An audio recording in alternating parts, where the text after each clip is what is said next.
बिस्मिल्लाहिर्रहमानिर्रहीम। अस्सलाम वालेकुम व्यूवर्स, की हाल ने? उम्मीद है सारे ठीक होंगे। अल्लाह ताला सारिਆਂ ਨੂੰ ਆਪਣੇ ਘਰਾਂ 'ਚ ਖੁਸ਼ ਰੱਖੇ, ਆਬਾਦ ਰੱਖੇ, ਆਮੀਨ ਸੁਮਾ ਆਮੀਨ। ਤੇ व्यूवर्स ਮਜ਼ੇਦਾਰ ਜੀ ਕੜਕ ਚਾਹ ਆਪਣੀ ਤਿਆਰ ਆ। ਮਸਾਲਾ ਚਾਹ ਇਹਦੇ ਵਿੱਚ ਆਪਾਂ ਕਿਹੜੀਆਂ ਚੀਜ਼ਾਂ ਦਾ ਇਸਤੇਮਾਲ ਕੀਤਾ ਵਾ ਜਿਹਦੀ ਵਜ੍ਹਾ ਤੋਂ ਇਹ ਆਪਣਾ ਵੇਟ ਵੀ ਕਮ ਕਰੇਗੀ ਤੇ ਬਾਕੀ ਆਪਣਾ ਨਜ਼ਲਾ ਜ਼ੁਕਾਮ ਖਾਂਸੀ ਵਗੈਰਾ ਗਲੇ ਦੀ ਖਰਾਸ਼ ਸਰਦੀਆਂ ਦੇ ਵਿੱਚ ਜਿਹੜੇ ਆਮ ਮਸਲੇ ਹੁੰਦੇ ਆ ਪੱਠਿਆਂ ਦਾ ਦਰਦ ਥਕਾਵਟ ਤੁਹਾਨੂੰ ਸਾਰੀਆਂ ਚੀਜ਼ਾਂ ਤੋਂ ਇਹ ਫਾਇਦਾ ਦੇਗੀ। ਬਹੁਤ ਹੀ ਜ਼ਬਰਦਸਤ ਤੇ ਕੜਕ ਚਾਹ ਬਣਾਈ ਆ ਆਪਾਂ। ਚਲੋ ਦੇਖਦੇ ਹਾਂ ਆਪਾਂ ਇਹਨੂੰ ਕਿਸ ਤਰ੍ਹਾਂ ਬਣਾਇਆ। ਲੇਕਿਨ ਜੇ ਤੁਸੀਂ ਵੀ ਚਾਹੁੰਦੇ ਹੋ ਕਿ ਤੁਹਾਡੇ ਵੀ ਮੋਟਾਪੇ ਨੂੰ ਫਰਕ ਪਵੇ ਇਸ ਚਾਹ ਦੇ ਨਾਲ ਤੇ ਫਿਰ ਤੁਸੀਂ ਵੀਡੀਓ ਨੂੰ ਕਿਤੋਂ ਵੀ ਸਕਿਪ ਨਹੀਂ ਕਰਨਾ, ਵੀਡੀਓ ਨੂੰ ਫੁੱਲ ਵਾਚ ਕਰਨਾ ਵਾ। ਬਹੁਤ ਹੀ ਆਸਾਨ ਜੀ ਰੈਸਪੀ ਆ। ਆਪਾਂ ਕਿਹੜੀਆਂ ਚੀਜ਼ਾਂ ਇਹਦੇ ਵਿੱਚ ਇਸਤੇਮਾਲ ਕੀਤੀਆਂ ਵਾ ਤੇ ਚਾਹ ਨੂੰ ਬਣਾਉਣਾ ਕਿਸ ਤਰੀਕੇ ਨਾਲ ਆ। ਚਾਹ ਬਣਾਉਣਾ ਵੀ ਇੱਕ ਫਨ ਆ, ਚਾਹ ਹਰ ਕੋਈ ਨਹੀਂ ਬਣਾ ਸਕਦਾ ਤੇ ਇਸ ਲਈ ਤੁਸੀਂ ਵੀਡੀਓ ਨੂੰ ਲਾਜ਼ਮੀ ਵਾਚ ਕਰਨਾ ਵਾ। ਬਹੁਤ ਹੀ ਮਜ਼ੇ ਦੀ ਚਾਹ ਬਣੇਗੀ। ਇਸ ਤਰ੍ਹਾਂ ਹੀ ਲੱਗੇਗਾ ਜਿਸ ਤਰ੍ਹਾਂ ਤੁਸੀਂ ਕਿਸੇ ਬਾਹਰੋਂ ਕਿਸੇ ਹੋਟਲ ਵਗੈਰਾ ਤੋਂ ਚਾਹ ਪੀਤੀ ਆ। ਸਭ ਤੋਂ ਪਹਿਲੇ ਆਪਾਂ ਪੈਨ ਲੈ ਲਾਂਗੇ। ਪੈਨ ਦੇ ਵਿੱਚ ਦਾਲਚੀਨੀ ਦੇ 2-3 ਟੁਕੜੇ। ਚੀਜ਼ਾਂ ਦੀ ਤੁਸੀਂ ਖਿਆਲ ਕਰਨਾ ਵਾ ਕਿ ਕਿਹੜੀਆਂ ਚੀਜ਼ਾਂ ਮੈਂ ਇਸਤੇਮਾਲ ਕੀਤੀਆਂ ਤੇ ਕਿੰਨੀਆਂ ਇਸਤੇਮਾਲ ਕੀਤੀਆਂ। ਥੋੜ੍ਹੀਆਂ ਜਿਹੀਆਂ ਕਾਲੀਆਂ ਮਿਰਚਾਂ ਸ਼ਾਮਿਲ ਕਰ ਦਿੱਤੀਆਂ ਵਾ, ਤਕਰੀਬਨ ਅੱਧਾ ਚਮਚ ਤੋਂ ਵੀ ਕਮ ਹੋਣਗੀਆਂ। ਇਹ ਜ਼ਿਆਦਾ ਨਹੀਂ ਤੁਸੀਂ ਪਾਣੀਆਂ ਕਾਲੀਆਂ ਮਿਰਚਾਂ, ਇਹਦੇ ਨਾਲ ਫਿਰ ਤੁਹਾਡੀ ਚਾਹ ਦਾ ਟੇਸਟ ਖਰਾਬ ਹੋ ਜਾਏਗਾ। 10-12 ਲੌਂਗ ਸ਼ਾਮਿਲ ਕੀਤੇ ਆ।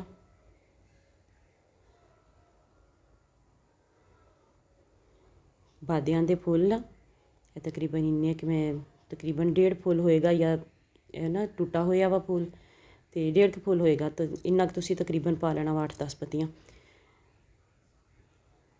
ਇਹ ਜਿਹੜੇ ਗਰਮ ਮਸਾਲੇ ਵਾਲੀਆਂ ਚੀਜ਼ਾਂ ਵਾ ਨਾ ਇਹਦੇ ਵਿੱਚ ਜਿਹੜੀਆਂ ਆਪਾਂ ਇੱਕ ਸੌਂਫ ਤੋਂ ਇਲਾਵਾ ਬਾਕੀ ਚੀਜ਼ਾਂ ਜਿਹੜੀਆਂ ਆਪਾਂ ਸੌਂਫ ਤੇ ਇਲਾਇਚੀ ਤੋਂ ਇਲਾਵਾ ਥੋੜ੍ਹੀਆਂ ਹੀ ਸ਼ਾਮਿਲ ਕਰਨੀਆਂ, ਨਹੀਂ ਤੇ ਟੇਸਟ ਜਿਹੜਾ ਵਾ ਚਾਹ ਦਾ ਬਹੁਤ ਤੇਜ਼ ਹੋ ਜਾਂਦਾ ਵਾ। ਇੱਕ ਬੜੀ ਇਲਾਇਚੀ ਸ਼ਾਮਿਲ ਕਰ ਦਿੱਤੀ ਆ। 2 ਚਮਚ ਇਹਦੇ ਵਿੱਚ ਸੌਂਫ ਦੇ ਸ਼ਾਮਿਲ ਕਰ ਦਿੱਤੇ ਆ ਤੇ ਇਹ ਤੁਸੀਂ ਇਹ ਮੇਜਰਮੈਂਟ ਦਾ ਖਿਆਲ ਰੱਖਣਾ। ਬਹੁਤ ਜ਼ਿਆਦਾ ਚੀਜ਼ਾਂ ਨਾ ਤੁਸੀਂ ਨਹੀਂ ਪਾਣੀਆਂ, ਨਹੀਂ ਤੇ ਫਿਰ ਉਹ ਜਿਹੜਾ ਵਾ ਤੁਹਾਡਾ ਚਾਹ ਦਾ ਟੇਸਟ ਬਹੁਤ ਤੇਜ਼ ਜਿਹਾ ਹੋਏਗਾ ਤੇ ਉਹ ਕਿਸੇ ਨੂੰ ਵੀ ਪਸੰਦ ਨਹੀਂ ਆਏਗਾ। ਮੈਂ ਥੋੜ੍ਹੀਆਂ ਚੀਜ਼ਾਂ ਬਣਾ ਰਹੀ ਹਾਂ ਇਸ ਹਿਸਾਬ ਨਾਲ। ਇਹ 2 ਚਮਚ ਸੌਂਫ ਤੇ ਤਕਰੀਬਨ 1 ਚਮਚ ਭਰ ਕੇ ਇਲਾਇਚੀਆਂ ਵਾ, ਕੋਈ 20-22 ਇਲਾਇਚੀਆਂ ਹੋਣਗੀਆਂ ਸਬਜ਼। ਤੇ ਇਹਨਾਂ ਦੀ ਫਿਰ ਜੇ ਤੁਸੀਂ ਬਾਕੀ ਮਸਾਲੇ ਜ਼ਿਆਦਾ ਕਰਨੇ ਆ ਤਾਂ ਇਹਨਾਂ ਚੀਜ਼ਾਂ ਦੀ ਮਿਕਦਾਰ ਇਸ ਤੋਂ ਜ਼ਿਆਦਾ ਕਰ ਲਈਓ ਜਿਸ ਹਿਸਾਬ ਨਾਲ ਤੁਸੀਂ ਕਰਨਾ। ਤੇ ਛੋਟਾ ਜਿਹਾ ਮੈਂ ਜਾਵਤਰੀ ਦਾ ਪੀਸ ਰੱਖਿਆ ਵਾ। ਇਹਦੇ ਨਾਲ ਬਹੁਤ ਹੀ ਜ਼ਬਰਦਸਤ ਟੇਸਟ ਆਉਂਦਾ ਵਾ ਚਾਹ ਦਾ। ਤੇ ਇਹ ਵੈਸੇ ਵੀ ਪੱਠਿਆਂ ਦੀ ਇਹ ਦਰਦਾਂ ਵਗੈਰਾ ਵਾਸਤੇ ਚੀਜ਼ਾਂ ਅੱਛੀਆਂ ਹੁੰਦੀਆਂ ਨੇ। ਤੇ ਥੋੜ੍ਹਾ ਜਿਹੀ ਮੈਂ ਇਹਦੇ ਵਿੱਚ ਜਾਇਫਲ ਵੀ ਪਾ ਦਿੱਤੀ ਆ ਤੇ ਤਕਰੀਬਨ ਅੱਧਾ ਚਮਚ ਇਹਦੇ ਵਿੱਚ ਮੈਂ ਜ਼ੀਰੇ ਦਾ ਸ਼ਾਮਿਲ ਕੀਤਾ ਵਾ। ਇਹਨਾਂ ਸਾਰੀਆਂ ਚੀਜ਼ਾਂ ਨੂੰ ਹੁਣ ਆਪਾਂ ਡਰਾਈ ਰੋਸਟ ਕਰ ਲਾਂਗੇ।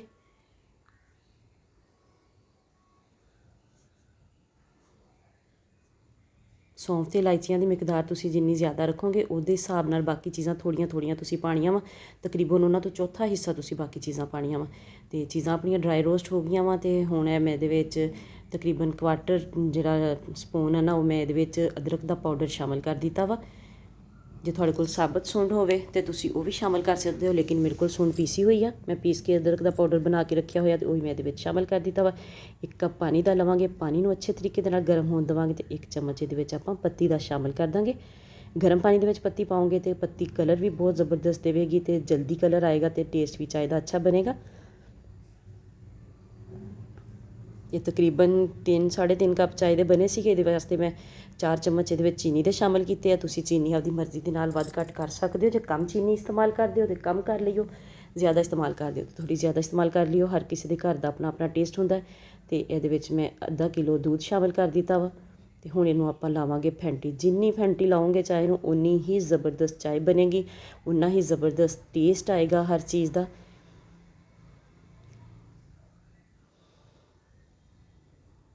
ਤੇ ਮਸਾਲੇ ਜਿਹੜੇ ਮੈਂ ਡਰਾਈ ਰੋਸਟ ਕੀਤੇ ਸੀਗੇ ਉਹਨਾਂ ਨੂੰ ਮੈਂ ਗ੍ਰਾਈਂਡ ਕਰ ਲਿਆ ਵਾ, ਪਾਊਡਰ ਬਣਾ ਲਿਆ ਵਾ ਉਹਨਾਂ ਦਾ। ਤੇ ਇਹ ਦੇਖੋ ਤਕਰੀਬਨ ਸਿਰਫ 2 ਚੁਟਕੀ ਇਹਦੇ ਵਿੱਚ ਤੁਸੀਂ ਸ਼ਾਮਿਲ ਕਰਨਾ ਵਾ। ਬਹੁਤ ਜ਼ਿਆਦਾ ਮਸਾਲਾ ਸ਼ਾਮਿਲ ਨਹੀਂ ਕਰਨਾ, ਫਿਰ ਤੇਜ਼ ਜਿਹਾ ਟੇਸਟ ਜਿਹੜਾ ਵਾ ਇੱਕ ਤੇ ਉਹ ਜਿਹੜਾ ਵਾ ਪਸੰਦ ਨਹੀਂ ਆਏਗਾ ਕਿਸੇ ਨੂੰ। ਦੂਸਰੇ ਨੰਬਰ 'ਤੇ ਇਹ ਕਿ ਜਿਹੜੇ ਬੀਪੀ ਦੇ ਪੇਸ਼ੈਂਟ ਆ ਉਹਨਾਂ ਦਾ ਬੀਪੀ ਜਿਹੜਾ ਵਾ ਉਹ ਵੀ ਸ਼ੂਟ ਕਰ ਸਕਦਾ ਵਾ। ਇਸ ਚੀਜ਼ ਦਾ ਵੀ ਤੁਸੀਂ ਖਿਆਲ ਰੱਖਣਾ ਵਾ। ਤੇ ਇਹ ਦੇਖੋ ਹੁਣ ਇਹਨੂੰ ਅੱਛੇ ਤਰੀਕੇ ਨਾਲ ਫੈਂਟੀ ਲਾਣੀ ਆ ਤਾਂ ਕਿ ਆਪਾਂ ਜਿਹੜੇ ਹੁਣ ਇਹਦੇ ਵਿੱਚ ਮਸਾਲਾ ਪਾਇਆ ਵਾ ਉਹਦਾ ਵੀ ਟੇਸਟ ਬਹੁਤ ਹੀ ਜ਼ਬਰਦਸਤ ਜਿਹਾ ਨਿਕਲ ਕੇ ਆਵੇ। ਤੇ ਹਜੇ ਮੈਂ ਇੱਕ ਹੋਰ ਟਿਪ ਤੁਹਾਨੂੰ ਦੇਵਾਂਗੀ ਜਿਹਦੇ ਨਾਲ ਚਾਹ ਜਿਹੜੀ ਆ ਉਹਦਾ ਬਹੁਤ ਹੀ ਫਸਟ ਕਲਾਸ ਕਲਰ ਆਏਗਾ ਤੇ ਟੇਸਟ ਜਿਹੜਾ ਵਾ ਉਹ ਕਈ ਗੁਣਾ ਵੱਧ ਜਾਏਗਾ। ਉਹ ਆਪਾਂ ਹੁਣ ਕੀ ਕਰਨਾ ਵਾ, ਉਹ ਆਪਾਂ ਐਂਡ 'ਤੇ ਉਹ ਹਰਬਾ ਇਸਤੇਮਾਲ ਕਰਨਾ। ਦੇਖੋ ਚਾਹ ਨੂੰ ਉਬਾਲ ਆ ਗਿਆ ਵਾ।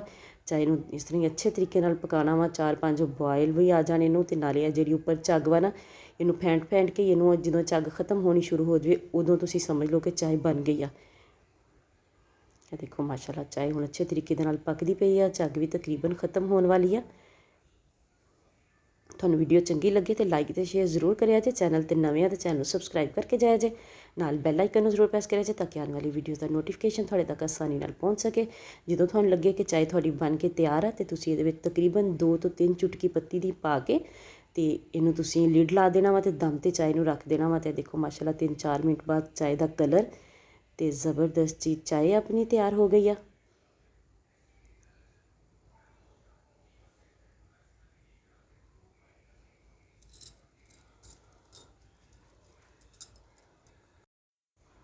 ਖੁਦ ਵੀ ਇੰਜੋਏ ਕਰੋ। ਮਹਿਮਾਨ ਆਉਣਗੇ ਤੇ ਤੁਹਾਨੂੰ ਚਾਹ ਦਾ ਜਿਹੜੀ ਹੈ ਰੈਸਿਪੀ ਜ਼ਰੂਰ ਪੁੱਛ ਕੇ ਜਾਣਗੇ। ਤੁਸੀਂ ਮਹਿਮਾਨਾਂ ਨੂੰ ਇਹ ਬਣਾ ਕੇ ਦੇ ਸਕਦੇ ਹੋ, ਚਾਹੇ ਸਰਦੀ ਦੇ ਵਿੱਚ ਬੱਚਿਆਂ ਨੂੰ ਬਣਾ ਕੇ ਦਿਓ ਡੇਲੀ, ਤੇ ਬੱਚਿਆਂ ਨੂੰ ਸਰਦੀ ਵੀ ਨਹੀਂ ਲੱਗੇਗੀ, ਨਜ਼ਲੇ ਜ਼ੁਕਾਮ ਤੇ ਖਾਂਸੀ ਵਗੈਰਾ ਤੋਂ ਵੀ ਮਹਿਫੂਜ਼ ਰਹਿਣਗੇ। ਮਿਲਦੇ ਆ ਨੈਕਸਟ ਵੀਡੀਓ 'ਚ, ਉਦੋਂ ਤੱਕ ਲਈ ਅੱਲਾ ਹਾਫਿਜ਼।